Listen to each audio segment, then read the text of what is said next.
The Hidden Side of Myanmar's Transition, a story of land grabs and rural poverty. The transition of Myanmar to a market-based economy, democracy and peace generated much optimism about the country's future. However, it also exposed the urgent need to address widespread poverty in the country. 1 out of 4 Myanmar nationals are poor. About 80% of the poor lives in the rural communities.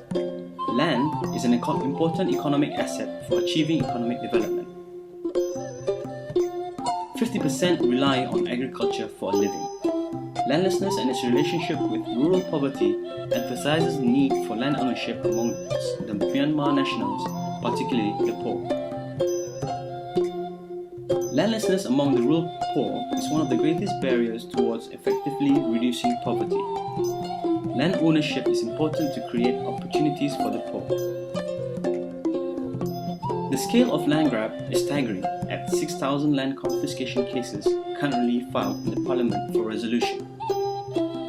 Any delay in resolving these cases is a delay in getting the rural poor out of poverty. The following interview shows the impact of land grab on the rural poor.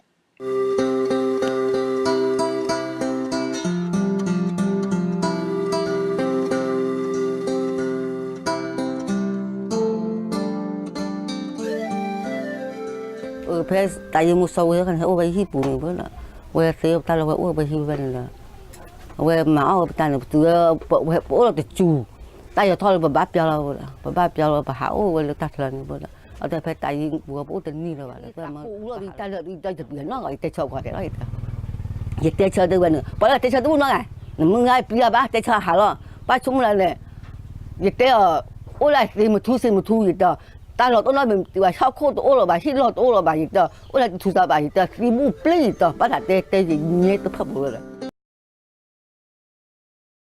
我看都把我都把那刀了，他都按了背，你那等你我把个也没打，那个你把个打不拍气人，阿妈都没人，把去打刀都把的，那打不打把我好多，那都没都搞我好多，我不对，那妈来我拍来我可呀呢，打把了吧。 ta la pu la de mi la ne ba ta no chi ne ba pu ne ba ta te ja ne ba pu ye. So why are there land grabs?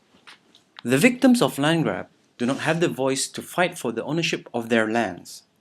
The state have practically enforced a legal land grab whereby the vacant fallow and virgin land law makes it legal for a government to confiscate land. As a result, some have taken it to the streets as shown by this following video. Farmers have also become bolder, taking their grievances to the streets, but there have been consequences. A group advocating for the rights of political prisoners estimates there are around 230 farmers facing trial for illegal assembly or trespass as of end of October. Even activists who help educate farmers about land rights have been jailed or threatened with arrest. The existing legal framework also do not provide security for the tenancy of farmers, making them vulnerable to continued harassment from the government and powerful corporations. Some land confiscations do not adequately compensate the farmers, forcing them to slide further into poverty. Because of the country's transition, Myanmar benefited from an explosion of investments. However, the heavy focus on investments have displaced the poor's livelihood, as evidenced by this video. It's the dry season, but these rice fields south of Yangon should be green. According to the farmers who say they own these fields, government officials have cut off the water used for irrigation. They say it's a tactic to force them from their land. They'll resort to violence if we don't follow their orders. The local chief has already told us once that our houses will be destroyed by bulldozers if we don't move out by the deadline. One deadline has passed and they refuse to go. So far there have been no offers of compensation money or replacement housing, just threats of jail time if they don't leave. The eviction notices are up and their time would appear to be running out. They're being told they need to make way for a massive industrial park and port complex being jointly developed by Myanmar and Japan. So what should the government do? The era of legal land grab can be stopped by regulating the conversion of agricultural lands through a comprehensive land use plan, development of which should be devolved to townships. To give the poor a voice in determining the lands to be reclaimed and distributed, farmers and civil society organizations need to be represented in the Central Committee, the government body mandated to distribute land rights. This will embolden the farmers to demand for more equitable land management.